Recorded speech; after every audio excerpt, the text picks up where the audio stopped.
आप सुन रहे थे मेरे साथ पसंदीदा औरत भाग 82। हिमांशु का घर पनवेल। रवि जी और लता सभी घर वालों के बीच बैठे थे और सहसा ही रवि ने अवनी के बारे में पूछ लिया। रवि जी के मुंह से अवनी का नाम सुनकर सभी खामोशी से उन्हें देखने लगे।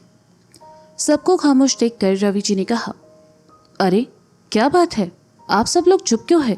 अवनी कल यहाँ आई थी ना?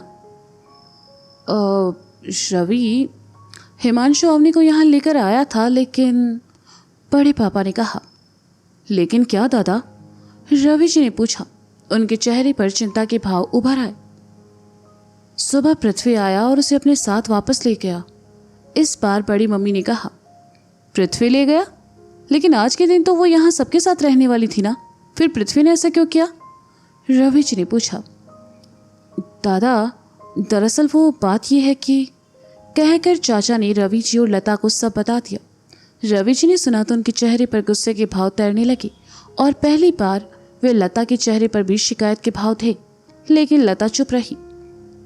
आप लोग अवनी के साथ पेश कैसे आ सकते हैं? वो इस घर की बहू है, इस परिवार का हिस्सा है। ये जानने के बाद भी उसे जलील किया गया, ताने मारे गए। मैं पूछता हूँ क्यों? और जब नीलम अवनी के साथ ये सब कर रही थी तब आप सब लोग कहाँ थे? क्या आप लोगों की उसके प्रति कोई जिम्मेदारी नहीं बनती? जितनी गलत नीलम है उतने ही गलत आप सब भी हैं। अरे एक लड़की जो अपना घर अपना परिवार छोड़कर यहाँ आई है आप सबके बीच, आप लोगों ने उसके साथ ऐसा बर्ताव किया? शर्म आ रही है मुझे ये सुनकर।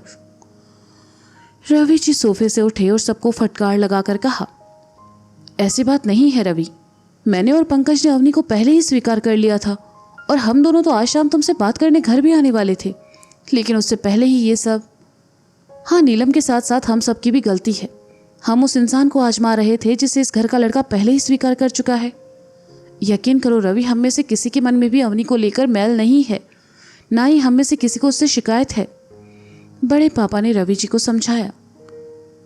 मैं आपकी बात समझता हूँ दादा, लेकिन क्या पृथ्वी समझेगा? कल कितने दिनों बाद वह घर आया था, लेकिन बाहर चौखट पर बैठा रहा, अंदर नहीं आया। कहने लगा जब उसकी आई उसकी पत्नी के सम्मान के साथ घर लेकर आएगी तब वो घर आएगा। और आप सबने पृथ्वी के सामने ही उसकी पत्नी का अपमान किया। क्या वो ये चीज़ बर्दाश्त कर पाएगा? रवि जी ने गुस्से से कहा। लता ने रवि जी को गुस्से में देखा तो उनके पास आई और उनकी बाह छूकर कहा, शांत हो जाइए। जो कुछ हुआ इनमें इन सब की क्या गलती है? नीलम जीजी ने जो किया उसके लिए सबको दोष देना गलत है। रवि जी ने सुना तो लता की तरफ पलटे और कहा, सही और गलत में फर्क तुम तो मुझे समझाओ ही मत लता। अब तक तुमने भी तो उस लड़की के साथ गलत ही किया है। तुमने भी तो नीलम से कहा था कि अवनी को यहाँ बुलाए। क्या तुम नहीं जानती थी यहाँ ये सब होने वाला है? लता ने सुना तो उनकी आंखों में आंसू भर आए और उन्होंने नाम में गर्दन हिलाकर कहा, मुझे लगा सब उसे आजमाना चाहते हैं, बस इसलिए मैंने। लता की बात सुनकर रवि जी का गुस्सा और बढ़ गया और उन्होंने कहा, किसे आजमाने की बात कर रही हो तुम लता? तुम सब में से कौन है यहाँ जिसमें कमी नहीं है? पृथ्वी हमारा बेटा है, गलती उसने की हमारी मर्जी के खिलाफ शादी करके, लेकिन इस बात की सजा हम अवनी को क्यों दे? और क्या आजमाना चाहते थे सब? ये कि अपने अपमान के बाद वह क्या करती है? सभी खामोश थे। रवि जी को इतने गुस्से में देखकर किसी की बोलने की हिम्मत नहीं हुई, खुद बड़े पापा की भी नहीं। लता से मुंह फेर कर रवि जी ने सबकी तरफ देखा और कहा, कुछ नहीं करेगी वो। जानते हैं क्यों? क्योंकि बहुत चाहती है वो हमारे पृथ्वी को। वो चाहती तो यहाँ आने से मना भी कर सकती थी, लेकिन ये जानते हुए भी कि इस घर में सिर्फ उसे ताने और अपमान मिलेगा, वो फिर भी यहाँ आई ताकि आप लोगों की शिकायतें दूर कर सके, इस परिवार और पृथ्वी के बीच की दूरियां कम कर सके। आपके ताने या आपका अपमान चुपचाप सहती रही ताकि पृथ्वी को फिर से इस घर में वो जगह, वो सम्मान दिला सके जो उससे शादी करके पृथ्वी ने खो दिया था। और आप लोगों ने ऐसी लड़की का दिल दुखाया, उसे बेइज्जत किया। कहाँ है नीलम? बुलाओ उसे। रवि शांत हो जाओ। नीलम अभी अपने घर में है, उसे मत बुलाओ। तुम्हारे आने से पहले हम सब पहले ही उसे बहुत कुछ कह चुके हैं। तुम शांत हो जाओ और यहाँ आकर बैठो। बड़ी मम्मी ने रवि जी का हाथ पकड़कर उन्हें सोफे पर बिठाते हुए कहा। साक्षी उनके लिए पानी ले आई। रवि जी ने पानी पिया और थोड़ा शांत होकर दुखी स्वर में कहने लगे, मैं मानता हूँ पृथ्वी का अपने परिवार के खिलाफ जाकर शादी करने का फैसला गलत था, लेकिन उसका चुनाव गलत नहीं था। उसने अपने लिए जिसे चुना वो यकीनन उसके लिए सही थी, बस हम लोग उसे समझ नहीं पाए। समाज और रिश्तेदारी की झूठी शान में हम सब अपने ही बच्चों को घुट घुट कर जीने के लिए मजबूर कर देते हैं। रवि, तुम्हारी तकलीफ मैं समझ सकता हूँ, और पिछले 1 महीने से घर का जो माहौल बदला हुआ है वो भी, लेकिन इसे बदला भी तो नहीं जा सकता ना। हमें अवनी से कोई शिकायत नहीं है, तुम चाहो तो कल ही उसे अपने घर ला सकते हो।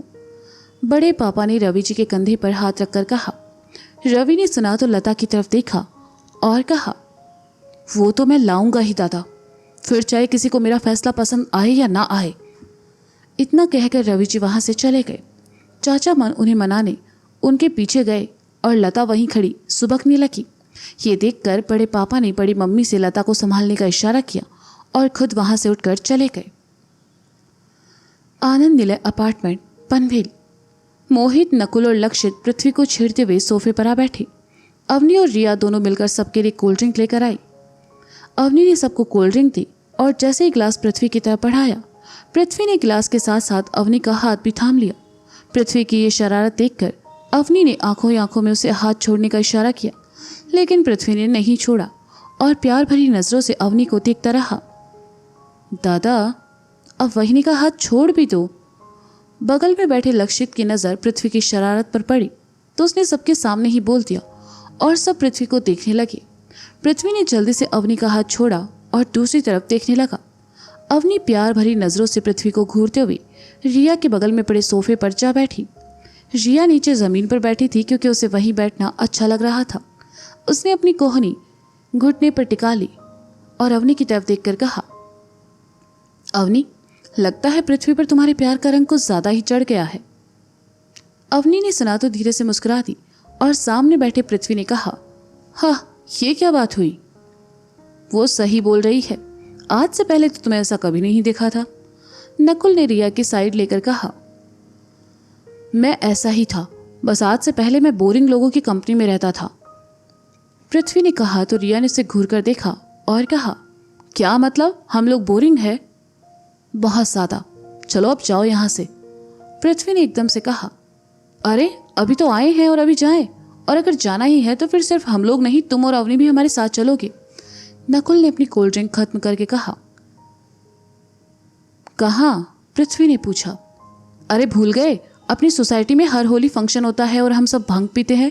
इस बार तेरी बिल्डिंग के गार्ड अंकल ने बंदोबस्त किया है, चलना, बहुत मजा आएगा। नकुल ने पृथ्वी की तरफ देखकर कहा और फिर अवनी की तरफ पलटकर बोला, भाभी, आपने कभी भांग पिया है?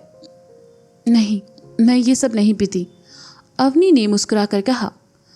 हाँ, फिर तो आपको ज़रूर ट्राई करना चाहिए। नकुल ने कहा। जब वो कह रही है कि वो ये सब नहीं पीती तो फिर क्यों ट्राई करना? पृथ्वी ने कहा। ठीक है, वो नहीं पीती, लेकिन तू तो पीता है ना। चल अब उठ चलते हैं, वरना सब खत्म हो जाएगा। नकुल ने उठते हुए कहा। मोहित और लक्षित तो पहले से तैयार थे और नकुल जा रहा था, इसलिए रिया भी उठ खड़ी हुई।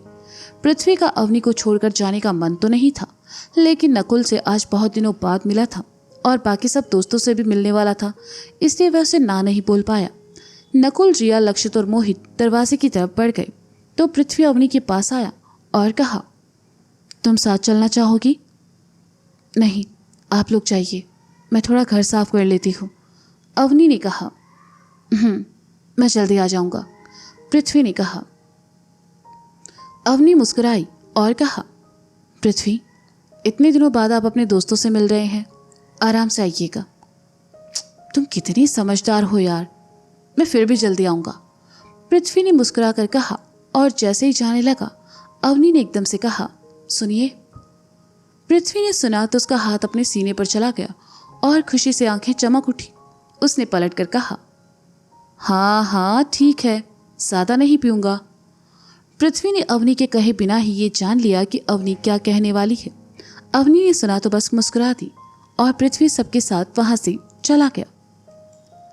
अवनी मुस्कुराते हुए वहीं खड़ी दरवाजे को देखती रही और फिर शर्मा कर अपने चेहरे को अपने हाथों में छुपा लिया। उसने अपना दुपट्टा हटाया और साइड में रखकर घर की सफाई करने लगी। मुस्कुराहट उसके होठों से जाने का नाम नहीं ले रही थी। पृथ्वी के साथ बिताए पल उसकी आंखों के सामने आ रहे थे और वह उन्हीं पलों को याद करती रही, हंसती मुस्कुराती सब काम करती रही। अवनी ने घर साफ किया, कुछ बर्तन धोए और फिर नहाने चली गई। उसने सलवार कुर्ता पहना और गीले बालों को सुखाने बालकनी में चली आई। अवनी बहुत खुश थी और उसकी खुशी उसके चेहरे से झलक रही थी। बाल सूख चुके थे, इसलिए अवनी उन्हें समेटते हुए अंदर आई। तभी उसकी नज़र अपने फ़ोन पर पड़ी और अवनी को याद आया कि उसने तो सुरभि को होली तक विश नहीं की। अवनी ने फ़ोन उठाया और कमरे में चली आई। उसने सुरभि का नंबर डायल किया और बिस्तर पर आ बैठी। एक दो रिंग के बाद सुरभि ने फ़ोन उठाया, लेकिन अवनी का उसकी लड़खड़ाती आवाज़ पर ध्यान नहीं गया और उसने कहा, hello Surabhi, happy Holi. Happy Holi Avani, Surabhi ने कहा। अच्छा सुरभि सुनो ना, मुझे तुम्हें कुछ बताना है, अवनी ने खुशी भरे स्वर में कहा। उसकी आवाज़ में खनक और चेहरे पर खुशी के भाव थे। क्या हुआ? क्या उस चुड़ैल ने तुम्हें फिर परेशान किया? वो लड़की तुम्हारे पीछे क्यों पड़ी है? सुरभि ने लड़खड़ाती आवाज़ में कहा। चुड़ैल? नहीं सुरभि, मुझे तुम्हें कुछ और बताना है। अवनी ने सुरभि की बात को नज़रअंदाज करके उतनी ही खुशी से फिर कहा। हाँ बोलो, सुरभि ने कहा। मुझे पृथ्वी से प्यार हो गया है, अवनी ने खुशी भरे स्वर में कहा। अवनी की बात सुनकर सुरभि का नशा एकदम से उतर गया। वह उठकर बैठी और कहा, क्या क्या क्या क्या क्या क्या कहा तुमने? फिर से कहना। मैंने कहा मुझे पृथ्वी से प्यार हो गया है, मैं उससे प्यार करती हूँ सुरभि, अवनी ने धड़कते दिल के साथ खुश होकर कहा। हाँ, ये तो तुम्हें बहुत पहले ही हो गया था, तभी तो तुमने उससे शादी की। वैसे मुझे लगता है मुझे भी किसी से प्यार कर लेना चाहिए, सुरभि ने फिर कहा। हाँ सुरभि, तुम्हें भी अपने लिए कोई लड़का ढूंढ लेना चाहिए, अवनी ने कहा। अरे लड़का मेरे पास है, लेकिन मेरा प्यार करने का मूड नहीं है, सुरभि ने कहा। कौन लड़का? अवनी ने हैरानी भरे स्वर में कहा। सिद्धार्थ, सुरभि ने भांग के नशे में सिद्धार्थ का नाम लिया और ये सुनकर अवनी चौंकी। उसने कहा, तुम किस सिद्धार्थ की बात कर रही हो सुरभि? और तुम होश में तो हो ना? तुमने कुछ पिया है क्या? सिद्धार्थ? कौन सिद्धार्थ? मैंने कहा स्वार्थ, बहुत स्वार्थ है उस अनिकेत में। पता है मुझे छोड़कर वह किसी दीवानी से शादी कर रहा है। मैंने उसे कितना प्यार किया था, सुरभि ने पहले चौंक कर कहा और फिर एकदम से अनिकेत को याद करके रोने लगी। सुरभि की बहकी बातें सुनकर अवनी समझ गई कि जरूर आज होली पर उसने भांग पिया है, जैसा कि वह हर होली पर किया करती थी। उसने सुरभि को समझाते हुए कहा, सुरभि ऐसे रोते नहीं है, जाने दो अनिकेत को, तुम्हें उससे भी अच्छा लड़का मिलेगा। देखो अभी तुम होश में नहीं हो, इसलिए तुम थोड़ी देर के लिए सो जाओ, मैं तुम्हें कल शाम में फ़ोन करती हूँ, ठीक है? अपना ख्याल रखना। ठीक है, तुम फ़ोन करोगी ना? सुरभि ने सुबकते हुए कहा। हाँ मैं फ़ोन करूँगी, बाय, अवनी ने कहा और फ़ोन काट दिया। उसने फ़ोन साइड में रखा और खुद से ही कहा, बेचारी सुरभि, जब से अनिकेत उससे दूर हुआ है कितना उदास हो गई है। हे महादेव, सुरभि की ज़िंदगी में भी कोई अच्छा सा हमसफ़र भेज दो ना, जो उसे संभाल सके, प्लीज़ प्लीज़ प्लीज़। तो दोस्तों, क्या लता करेगी रवि जी के फैसले का विरोध और जताएगी अब भी अवनी के लिए नाराज़गी? भांग पीने के बाद क्या पृथ्वी करेगा कोई गड़बड़? क्या महादेव भेजेंगे सुरभि की ज़िंदगी में कोई हमसफ़र, या पहले ही हो चुकी है उसकी एंट्री? जानने के लिए सुनते रहिए पसंदीदा औरत मेरे साथ। और अगर कहानी आपको पसंद आ रही है तो इसे लाइक करें, कमेंट करें और अपने दोस्तों के साथ शेयर करना बिल्कुल ना भूलें। मिलते हैं जल्द ही, तब तक के लिए नमः पार्वती पते हर हर महादेव शंभु।